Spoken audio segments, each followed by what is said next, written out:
I am with James Robinson. We're going to have a conversation today.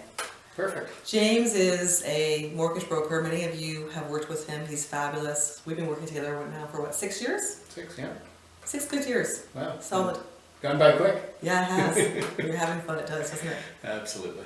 We're here today to talk about pick your brain, actually, because I know there's a lot of information out there. There's also a lot of misinformation. Mm-hmm. And I have so much respect for you and your wisdom that you have shared with our clients and always share with me. And I really appreciate that if you can share more today. I'll do my best, as always. Awesome. So I guess I would say that for 2015, if you can give us a few awarenesses or observations, Sure. that would be great. I think what initially pops into my head is for quite some time there's been a lot of talk about where interest rates are going. Mm-hmm. And a lot of the experts and governments of Canada, but also other countries, have been saying that rates should be higher, that they're artificially low to stimulate the economy. And a lot of talk that rates will start to rise in 2015. Of course, we heard that at the beginning of 2014, the beginning of 2013, and so on. I believe, and again, no crystal ball, but I think we're going to see rates in the range that we have now for probably longer than maybe the experts are saying.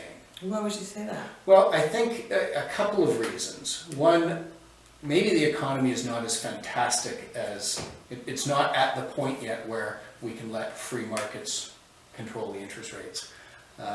Also, if you look at debt levels, and I'm not talking about debt levels of consumers, ultimately the government controls interest rates. Yeah. They are also the biggest borrowers in the world. Canadian government, the US, Europe, Greece, lots of debt out there. So the big governments have more to lose by higher interest rates than you and I do. And if they have a lot of control over the interest rates, then realistically they may want to keep them lower for longer to manage their interest payments. Which, I mean, we talk about their interest payments, our interest payments, because the government is only managing our money. Right. We pay our taxes and they, spend it.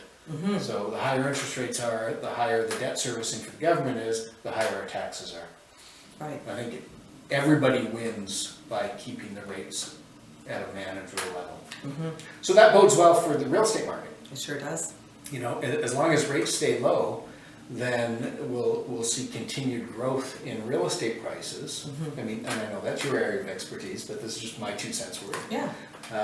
And I think, because at the end of the day, people's affordability of a home really is driven by what it costs every month to live there. Absolutely. So the absolute price of it isn't all that relevant.